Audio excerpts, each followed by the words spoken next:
కనీసం ట్రైన్ ఏరియాలో స్క్రీన్ ఉంటుంది, ప్రతి స్క్రీన్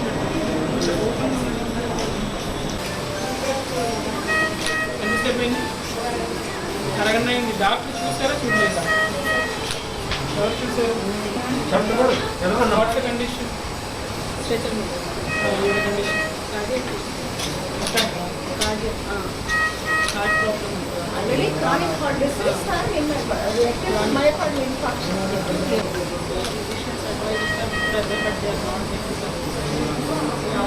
ముందు చెప్తే ప్రాబ్లం ఉంది.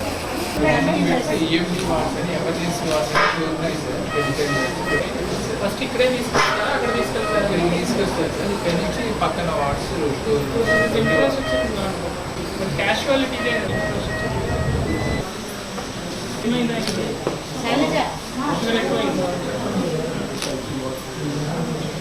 రాత్రి వచ్చారా? ఏమైంది మీకు?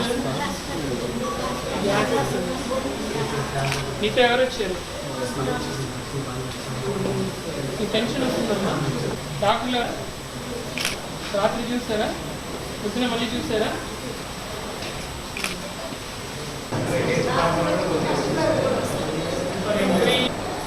మొత్తానికి ఏం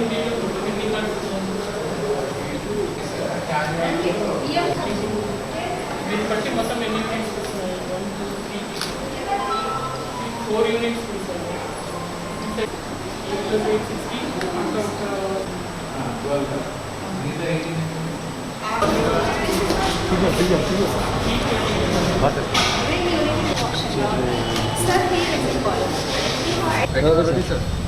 ఈరోజు రెడ్ క్రాస్ సొసైటీ వాళ్ళ తరఫులో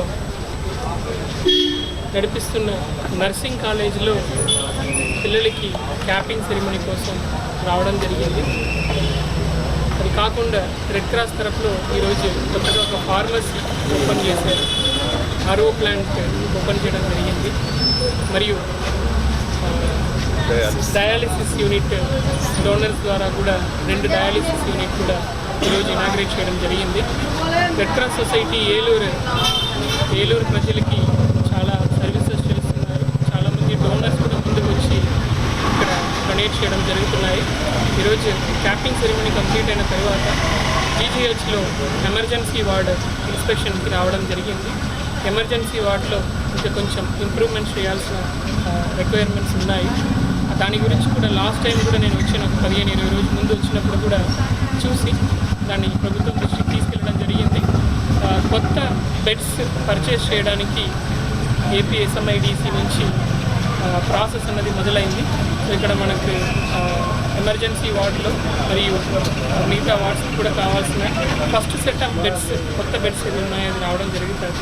ప్లస్ ఈ ఎమర్జెన్సీ వార్డు కూడా నెక్స్ట్ 2 months లోపల రెనోవేట్ చేసి దాన్ని ఒక ప్రైవేట్ హాస్పిటల్లో ఎలాంటి ఎమర్జెన్సీ వార్డు క్యాషువాలిటీ ఉంటుందో ఆ పద్ధతిలో ఇక్కడ కూడా ఇంప్రూవ్ చేయడానికి చర్యలు తీసుకోవడం జరుగుతుంది. 2 నెలల తర్వాత మళ్ళీ నేను వస్తాను.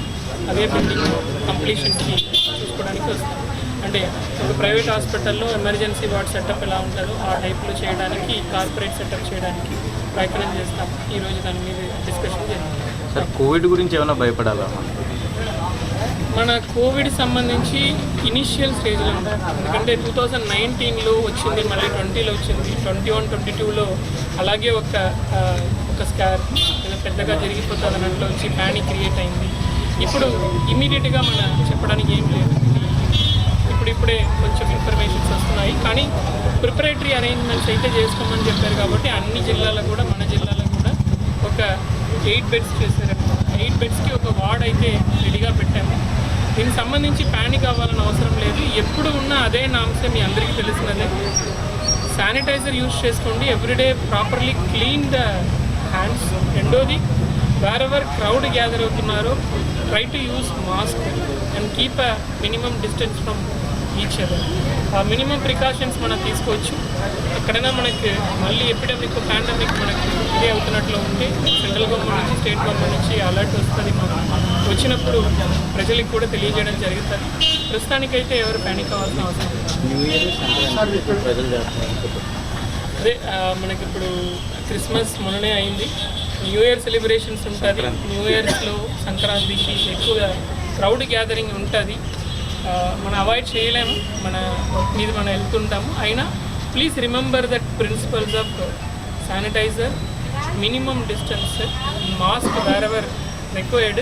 మీకు ఎవరికైనా కోల్డ్ కాఫ్ ఉన్నట్లు అనిపిస్తే మెయింటైన్ డిస్టెన్స్, కొంచెం పర్సనల్ హైజీన్ మెయింటైన్ చేసుకోండి, సరిపోతుంది. కేసెస్ మనకి ఎక్కువ పెరుగుతున్నట్లు అనిపిస్తే మాత్రం అప్పుడు మళ్ళీ పూర్తిగా పబ్లిక్ అవేర్నెస్ క్రియేట్ చేసే యాక్టివిటీ అయితే మొదలు పెడతాం.